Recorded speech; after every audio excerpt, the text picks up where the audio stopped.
Feelings of Shame by KPop Demon Hunters characters, explained by Psychologist. I love that we live in a world where there's a movie called KPop Demon Hunters, and it's one of the best movies of the year, says therapist Jonathan Decker as he is breaking down the character arcs of shame and self-acceptance in the smash hit movie.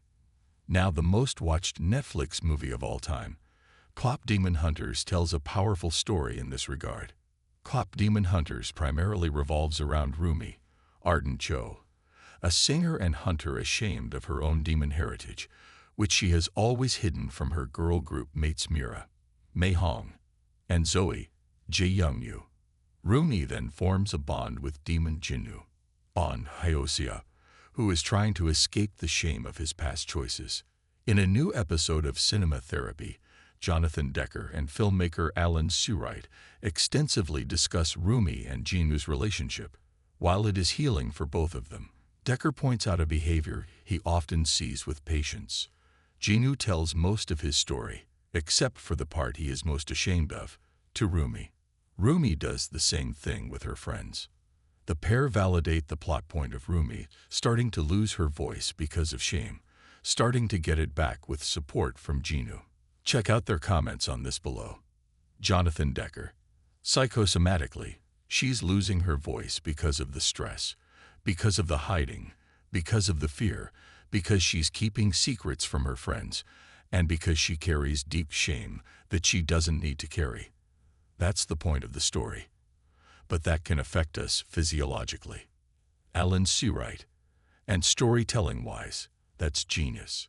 Her voice is the weapon she needs to perform the fight that she thinks she needs to fight.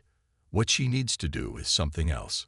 Sewright also notes that Rumi's arc can speak to anything that you feel because of society, or because of what your parents taught you. I shouldn't be this. Cinema Therapy delves into how KPop Demon Hunters illustrates that telling the truth and facing your worst fears is absolutely necessary, even if it means losing friends. Check out Decker's explanation below. We believe that if someone knows this about me, they will reject me, not want me in their life. And the really hard part is that sometimes that's true. Sometimes people aren't ready for whatever that is.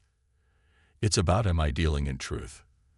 The only way we eviscerate shame, the only way that we liberate and free ourselves from that, is by exploring the darkest corners, shining light on them, and saying, I'm going to choose to love this person, which is me, recognize the harm done, and choose to change. Decker comments on how scary this may be with finality, because if someone rejects you, they're not your people, while also saying that Rumi and Jinu are denying the people that they love the opportunity to truly love them. It is also recognized that by the time Rumi confronts Celine, Yeonjun Kim, she is starting to accept and stand up for herself. While rewatching the final musical number, What It Sounds Like, Decker also says, this isn't her, Rumi, brokenness. This isn't a flaw. This isn't something that means she deserves to be thrown away unless it's fixed. This is part of her beauty. This is part of who she is. And that's what makes it beautiful. What this analysis of Rumi and Jinu means for KPop Demon Hunters. Cinema Therapy unpacks additional layers to KPop Demon Hunters themes and illustrates how the character arcs are absolutely valid representations of issues real people deal with through the lens of a fantasy musical adventure. Reasons that KPop Demon Hunters was such a sensational success range from the soundtrack to the animation style, but the near-universal main arc was a huge factor. It also challenges KPop Demon Hunters 2 to be just as rich thematically.